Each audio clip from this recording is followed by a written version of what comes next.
Hi everybody, it's Gemma. Welcome back to Pampered Wolf. Today I'm going to be answering all of your questions and replying to the comments that have been repeated over and over and over in the comment section in the last few videos over the last few weeks. So I really hope you stick around, get a cup of tea. This may be a long one. We are going to be doing a proper Q&A session and answering all of the questions that you've asked me of a personal nature. So I'm going to be featuring that. My kids are going to feature in that. And what do you know? My mum's gonna feature in that as well. So if you are looking forward to seeing her, that is the video that will be her sort of comeback. She's not gonna be in the room with me, but we are gonna try and get her on the video as well. So keep your eye out for that video. If you are new here, hi, my name's Gemma. I am a qualified esthetician and lover of anything beauty, skincare, and makeup. I no longer practice in a salon or a clinic as my full-time job is now YouTube. I'd really love it if you will consider subscribing and also hitting that notification bell so you don't miss any future uploads. I upload on Mondays, Wednesdays, and Fridays at 8 PM London time, and I'm also on Instagram if you want to check me out over there. It's at Pampered Wolf, all lowercase, no spaces. So that leads me perfectly into this first question, which is, why have you started mentioning your qualifications all of a sudden? It's not an issue, I'm just interested. And this has been asked so many times in the comment section, and I completely understand why. It is a little bit confusing. I've been going on YouTube now for almost 3 years, and I've always said that I was a qualified esthetician in the info section, which is a separate tab on my homepage, which very few people look at. But I've never mentioned it at the beginning of the videos until recently. There are 2 reasons why I've started doing this. The first reason is really simple. I've been speaking to people and getting a lot of advice recently about my channel, and every single one of those people have said, okay, so you're qualified in this area and you don't tell people? Why? So I took their advice and started telling you all that I'm actually qualified to talk about the topic that I was talking about. But let me get this one thing clear. I actually don't think it's important to be a qualified beauty therapist or a qualified esthetician to be able to talk about skincare on YouTube. And I think Hiram is a really good example of this. I think the important part is that you are incredibly well researched. You can back up your facts, and that's exactly what Hiram does and why I love him so much and I respect his opinion. The research he puts into his videos is second to none. He is extremely knowledgeable, not only about the skin's structure, but also about products and the ingredients in those products and whether they are good for the skin or bad for the skin. And quite honestly, I would listen to him all day, and he's not qualified.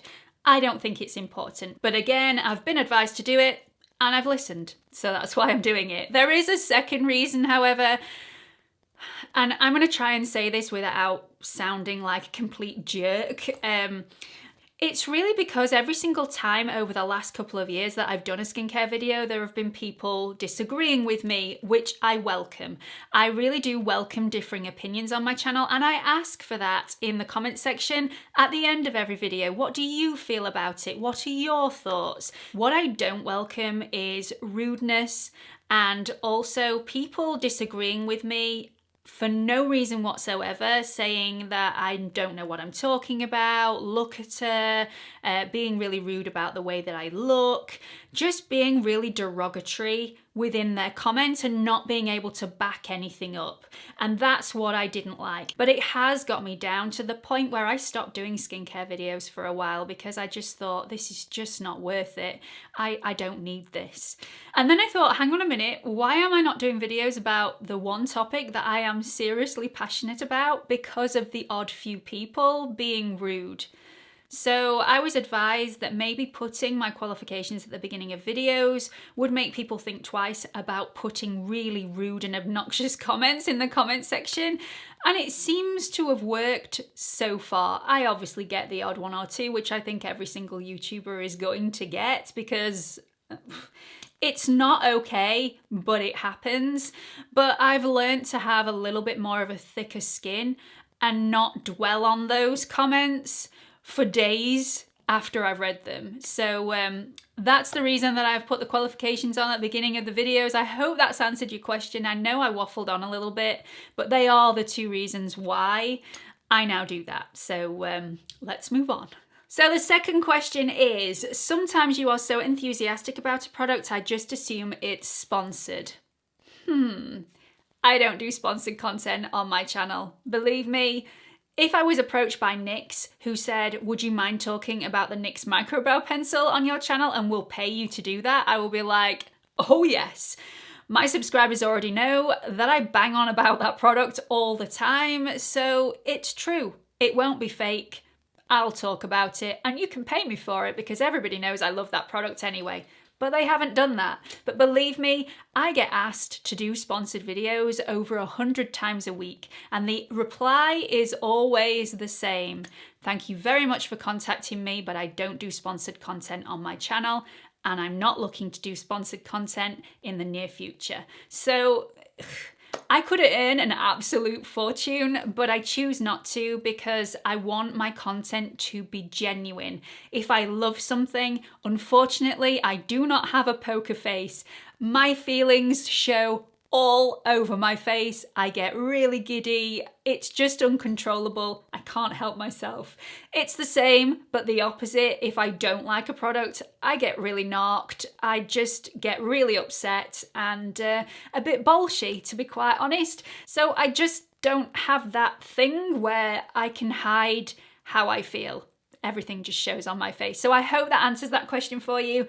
I don't do sponsored content and I am not thinking about doing sponsored content in the future unless somebody approaches me for any of my real favorite products that I've spoken about time and time again on my channel, in which case I might consider it. So question 3, I bought the Oil Obsessed cleansing oil because you raved about it. You now say you won't repurchase it. I'm wondering now if I should have bought it. Yes, you definitely should have bought it. It's an absolutely phenomenal cleansing oil, absolutely beautiful. You won't regret it. But I did a video not so long ago about how to pick the correct oil cleanser for your specific skin type, and I'll link that up here for anybody if you haven't seen it already. It goes into depth about oil cleansers that are rich in linoleic acid, which protect the skin barrier and help the skin barrier to perform in a very, very healthy way. And it goes into oleic acid, which is really nourishing and more beneficial for a dry skin because it replenishes those oils that a dry skin just doesn't have. So linoleic acid is the main ingredient within the Oil Obsessed cleansing oil. It's very rich in linoleic acid, which is more beneficial for somebody with an oily skin, and that wasn't me at the time, which is why I said I wasn't going to repurchase it, not because it wasn't an absolutely fantastic oil. Now I just want to make this clear, if you have a dry skin you can still use an oil cleanser that's rich in linoleic acid because it is fantastic at protecting that skin barrier and helping it perform in a healthy way. It will still do that for you, which is really beneficial. It just won't give you that nourishment that a cleansing oil rich in oleic acid will give you. So it's just about balance. You can choose which one you want to use. And at the time, I decided to go for a cleansing oil that was rich in oleic acid to just help replenish those oils that I didn't have in my skin anymore. I may rethink that in the future because my skin is always changing and it's more now, more of a combination dry skin rather than just dry all the way over. So I might go back to it in the future. Who knows? Comment 4 is one that I really do want to address because I think it's really important. You often sound scripted, which makes you sound quite patronising. Completely understand where you're coming from. I can only apologise if you feel like I'm being patronising in any way. Anybody that watches my videos on a regular basis will know that that is definitely not my intention. So I can only apologize for that. There are several reasons why I talk the way that I do within videos. There are a lot of Pampered Wolfpack members that don't have English as their first language, so I need to speak clearly for the subtitles. So that's one reason. But also my videos take a lot of research and planning, and if I didn't script some of it, I would be filming for years and my videos would be super long. So again, I like to be clear and concise to make sure that my videos are slightly shorter than they would have been had I not been clear and concise. Another reason is that I like to script things to make sure that I get things 100% correct, because if you miss out one word in a sentence, it can turn a statement from being correct to being incorrect. So I have to be really, really careful how I say things and make sure that I say things 100% correctly. Otherwise, I give you the wrong information. So that's why I tend to write everything down. I have it in front of me to make sure I don't miss certain things out. It's not because I'm trying to be patronizing to you, it's just that I'm trying to be clear and correct. Question 5, do you still use derma rollers? Really quick answer, no I don't. And it's not because I don't believe in the science behind the procedure anymore. Derma rolling is absolutely fantastic for certain people if it's done correctly and safely. But I now use tretinoin and I feel like I get more benefit out of using tretinoin than I do derma rolling. And if I was to carry on derma rolling, I would have to discontinue the use of my tretinoin at least 48 hours before doing the procedure and also 48 hours after the procedure, which means I would have at least 4 days without any tretinoin use. And I feel like tretinoin does more benefit for me. So I've stopped derma rolling completely, but I still do believe in the procedure and it may be right for you. Question 6, your channel seems to be more ingredients focused recently. Why is that? Well, yes, you're right. I am a qualified esthetician and the area that I qualified in was much more beauty related, so spas and salons rather than the dermatologist skin clinics. And in hindsight, I kick myself every day because I should have gone into the dermatology skin clinics rather than in those beauty environments, because beauty environments is all more about making you feel pampered, making you feel like you've had a really luxury experience and making your skin look good now. And on the other hand, which is what I'm way more passionate about, and in hindsight I should have followed, is looking at treatments that, you know, they might not make you feel like you've had a luxurious experience, but they will make your skin look really good in 10 years' time. These are the ingredients that are good for your skin, and rather than being so full of all that perfume and those essential oils, which will make you feel lovely and really luxurious, these are really good for your skin. So it's only in the past year that I've been really getting my teeth into the more scientific side rather than the beauty, this makes me feel good side. So I hope that answers your question. For me, every day's a school day. I find it absolutely fascinating, and every time I've learned something new, after I've backed it up with evidence and clinical research, I do like to pass that information on to you. Whether you choose to listen to it or not, that's entirely up to you. No judging on this part. But I do feel like sometimes we can get a little bit overboard about ingredients, and James Welsh actually explains this so much better than I ever could. He actually says that we shouldn't be too focused on ingredients that are bad, because it all depends on the quantity of that bad ingredient within the product, and I completely agree. He likens this to salt in our food, and it's such a good analogy. So he basically says salt does absolutely wonders for our food. It brings out the natural flavors in food, so it makes it much more pleasurable experience to actually eat the food, and it also acts as a preservative for the food as well, so it'll make it last longer. It does lots of different things. In low quantities, nothing wrong with salt. You wouldn't put a tablespoon of salt in your mouth and eat it on its own. And we wouldn't add a bucket load of salt to our food because 1, it's not nice, and 2, it's not good for us. So in moderation, some ingredients can be very, very beneficial, and that goes in skincare as well as in makeup. And you can see this from the use of alcohol. Now, denatured alcohol, I'm a little bit iffy with, but there are some alcohols that are actually really, really beneficial in certain products. They can help with the viscosity of a product. They can help it sit on the skin in a much more comfortable way, and they can make the product last a lot longer. And in low quantities, it won't damage your skin. High quantities, yes, and if it's in the top 3 or 5 ingredients, I would maybe think, maybe I won't put that on my skin.